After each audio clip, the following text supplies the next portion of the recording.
Hello everyone, welcome to this Q&A. First of all, thank you so much for putting in your questions. The reason why we are doing this Q&A is firstly to help you in every way possible, and secondly to help you realize that you are not the only one going through mental health problems during exam. There are a lot more students with somewhat similar issues, and for the people who were hesitant to put in their questions, I hope you find your answers in this video. So now moving on to our very first question, that is how to de-addict from anything. Addiction could be of any kind. It could be from a substance or a behavior, and de-addicting yourself from a certain addiction requires a lot of efforts, patience and determination. The first step would be admitting that you have a problem. Accepting that this is the problem and you need help with it would be the first step towards the right direction. Then identify your triggers. Triggers could be anything that cause you to crave that substance. It could be a person, a place, smell or a feeling, and you need to try to avoid it as much as possible. Then seek professional help. Consulting a therapist, a counselor or an addiction specialist would be the right thing to do, because they will be able to provide you with the right support that will help you to overcome your addiction. Next could be developing a healthy habit. It could be doing some physical exercises, meditation, yoga, and the things that help you cope up with your stress and reduce your dependence on the substance or a certain behavior that you are addicted to. Next thing would be take one day at a time. Celebrate every day whenever you are able to avoid the thing that you are addicted to, and there is no one size fits all kind of approach. You need to find what works best for you and what methods work best for you, what is your coping mechanism, and you just need to stick to it. For this question, it is understandable that you are stressed and demotivated because you are not performing as well as you expect yourself to. So at this point, try to focus on your strengths. Focus on the area where you are doing well, and you try to use it as a reinforcement for yourself. Practice and analyze your mock test.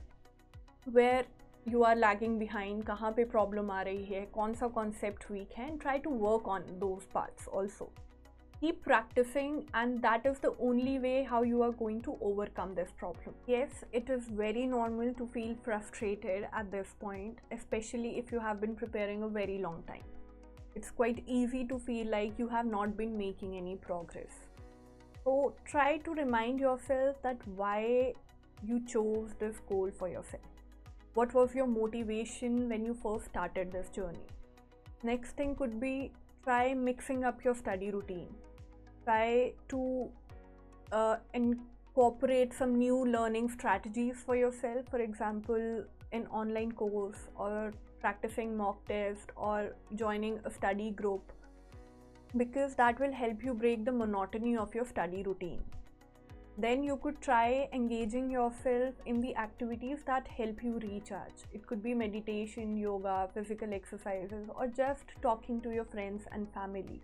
Anything that you feel that will help you recharge yourself, that will help you refresh, and which will motivate you to go back to your studies. How to train ourselves for consistency?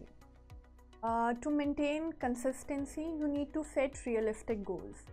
Set goals which are specific, which are measurable, they should be achievable, they should be relevant also, and also time bound. Set a particular routine for yourself, track your progress every day.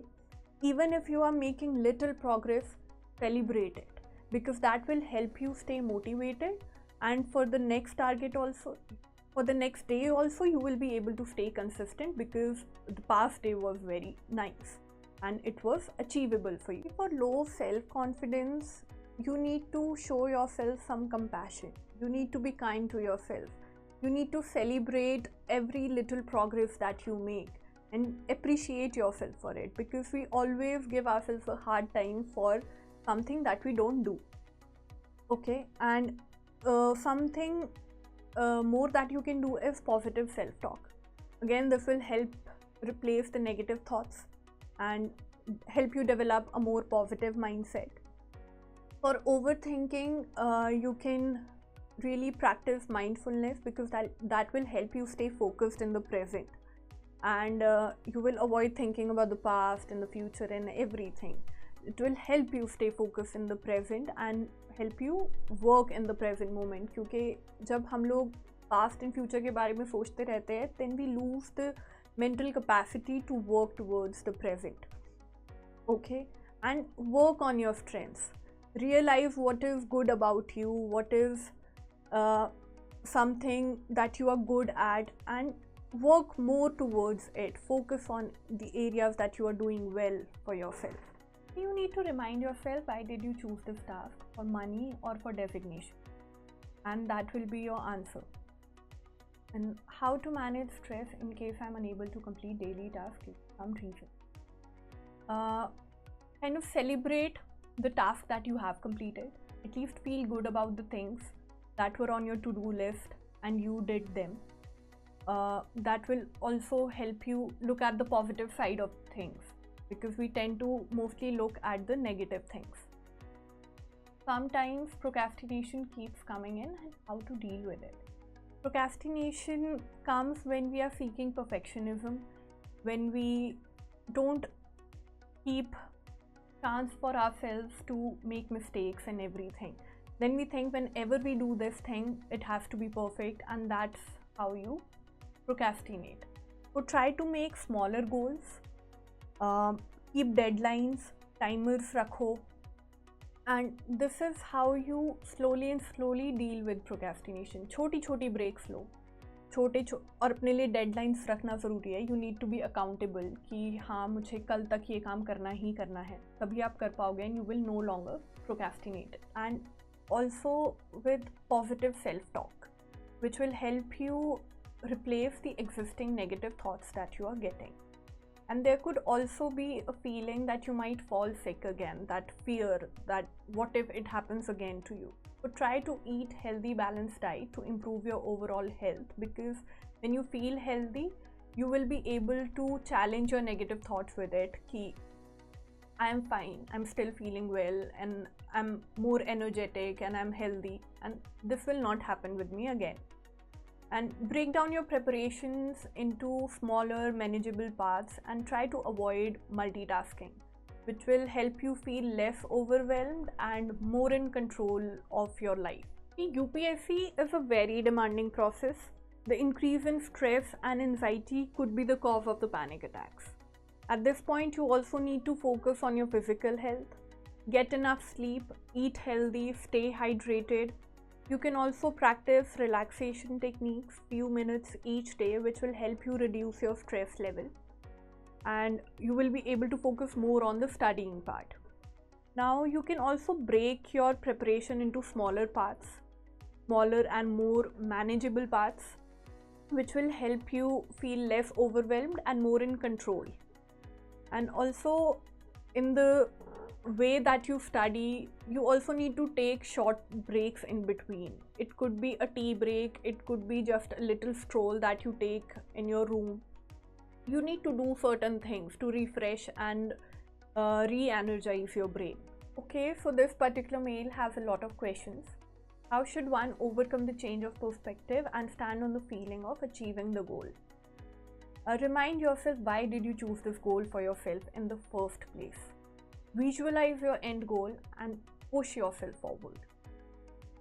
Next is retaining the individuality after the attempts. Take some time for self-reflection. Reflect what is unique about you. What do you value about yourself? This will help you maintain a sense of self, even if you have attempted something but not have succeeded yet. But it will help you know who you really are, what your true values are. How to balance both preparation and the societal, parental and peer pressure. Surround yourself with people who bring positivity in your life, who help you ground yourself, and also communicate your boundaries. Sometimes when we need to make some decisions, we think what this person will think, what that person will think.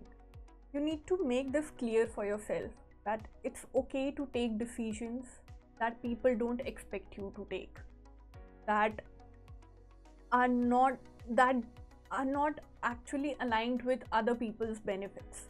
It's okay to choose for yourself. It's okay to make decisions for yourself and thinking about yourself. The next question is, how should I avoid or respond to these negative thoughts? The right way to respond to negative thoughts is by more positive thoughts. You need some positive self-talk every day to develop a positive mindset. And next is how to respond or tackle the anxiety attacks which occur solely because of the preparation. Again, anxiety attacks happen because we think that something wrong is going to happen, which is a negative thought. Try to replace it with some positive thoughts that everything is under control, everything is going to be all right. These are the positive thoughts that you can do, and also make time for some relaxation techniques every day. Some deep breathing, mindfulness, which will help you focus on the present, and this way you will be able to avoid thinking about the future and also the past mistakes. Or you can also take a pause, engage in some different activities which will help you reduce stress, and maybe with a different and fresh perspective and a state of mind, you can come back to the things that you were doing already. There is a lot more to be talked about. I sense a feeling of helplessness. I think you need to believe that things take time to happen. Healing is a long journey. It takes a lot of efforts, patience, and determination. Nothing happens over a night time or a day or a week. Small steps matter in this. Even if they bring the smallest change in your life, they matter. Okay? And that's all. I think I would suggest give things a little bit time. It's okay not to feel motivated, not to feel chirpy and ready to go every day.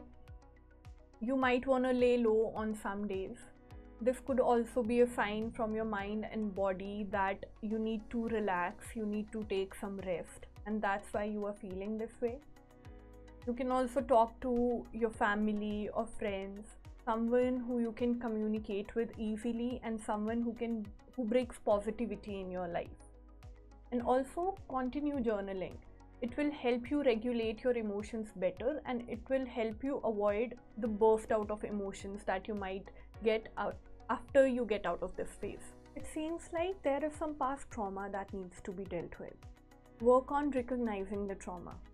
Acknowledge it, and only then you will be able to find ways to manage it. Practice self-talk, which will help you replace the negative thoughts and develop a more positive mindset.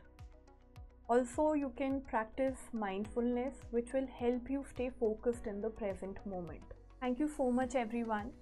While I was going through all the mails, I deeply felt that there is a lot more to be talked about with each one of you. There are many issues that could not be written over a mail, and I understand if you have some stories to tell and you also have some past traumas that you want to discuss. So if you want a session, our sessions are free. You can always email at session.sleepyclasses@gmail.com, and I'll be scheduling sessions with you as soon as possible. So I hope to find most of you there if you want to talk about your mental health problems. Thank you so much.